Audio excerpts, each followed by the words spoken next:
Hello, preschool friends. I hope you had a beautiful day. It was so crazy windy today, wasn't it? Today, our story is A Sick Day for Amos McGee, written by Philip Stead, illustrated by Erin Stead. This is another wonderful book. So here's his house. I see a balloon floating away. Amos McGee was a very early riser. Every morning, when the alarm clock clanged, he swung his legs out of bed and swapped his pajamas for a fresh pressed uniform. Do you guys like waking up early? I don't like waking up early, but I wake up early almost every day. I just wake up on my own. He would wind his watch and set a pot of water to boil, saying to the sugar bowl, "A spoonful for my oatmeal, please, and 2 for my teacup." So he puts 1 spoonful of sugar in his oatmeal and 2 in his coffee or tea. Belly full and ready for the workday, he'd amble out the door. What a nice little blue house he has.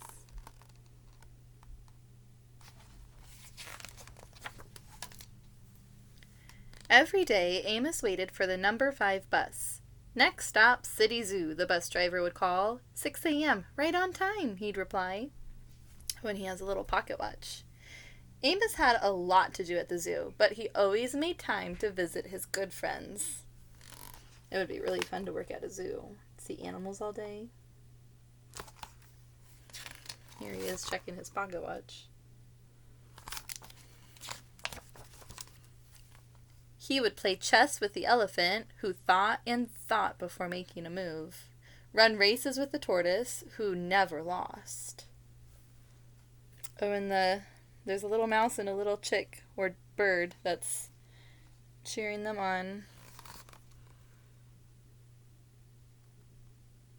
I'm surprised that chair doesn't break under the elephant. And there's the little tiny mouse and little tiny bird. The tortoise looks proud. And Amos looks happy that the tortoise is winning. That's good sportsmanship. Sit quietly with the penguin, who was very shy, and lend a handkerchief to the rhinoceros, who always had a runny nose.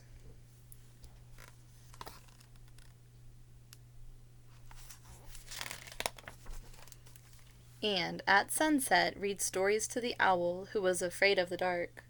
One day, Amos woke with the sniffles and the sneezes and the chills. He swung his achy legs out of bed, curled them back again, and said, "Ugh, I don't think I'll be going to work today." Oh, he's gotten sick. You can see in this picture his nose is really red.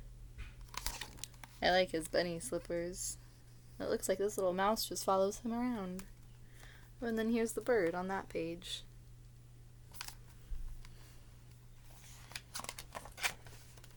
Meanwhile, at the zoo, the animals waited for their friend. The elephant arranged his pawns and polished his castles. The tortoise stretched his legs and limbered up. The penguin sat patiently all by himself. The rhinoceros worried that his allergies were worsening. The owl perched atop a tall stack of storybooks, scratching his head with concern. Where is Amos? The animals wondered. They're worried, I think. And missing their friend. Oh, look what's happening. Later that day, they all left the zoo, didn't they? Here they are, waiting at the bus stop. It looks like the animals are lined up by their size, huh? From biggest to smallest. Or from smallest to biggest, if you want to look at it that way. Oh, now they're on the bus. What do you think that bus driver is thinking?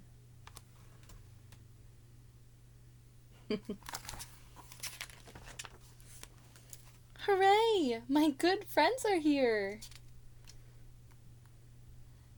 They all went to Amos's house. That was so nice. The elephant prepared a game of chess. Amos thought and thought before making a move. "I'm too tired to run races today," said Amos to the tortoise. "Let's play hide and seek instead." The tortoise hid inside his shell. Amos hid beneath the covers.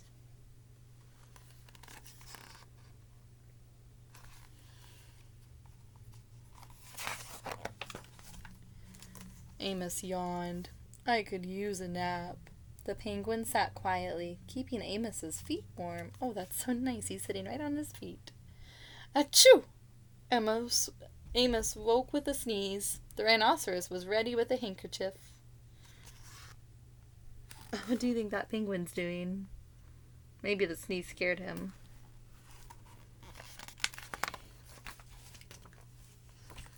"I am beginning to feel much better, thank you," said Amos to his friends. He swung his legs out of bed. "Perhaps we'll share a pot of tea." Look at the tortoise is carrying it. The owl is pouring it. It looks like the rhinoceros and the elephant already got their tea. They're both drinking some.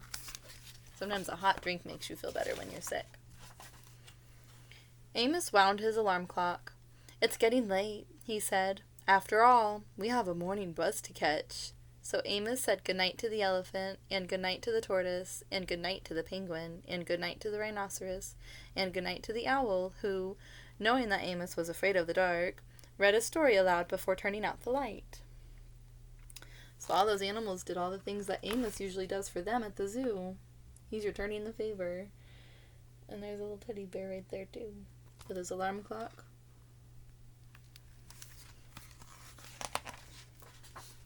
Oh, and they even had a slumber party. They all stayed with Amos. Maybe to make sure he didn't need anything.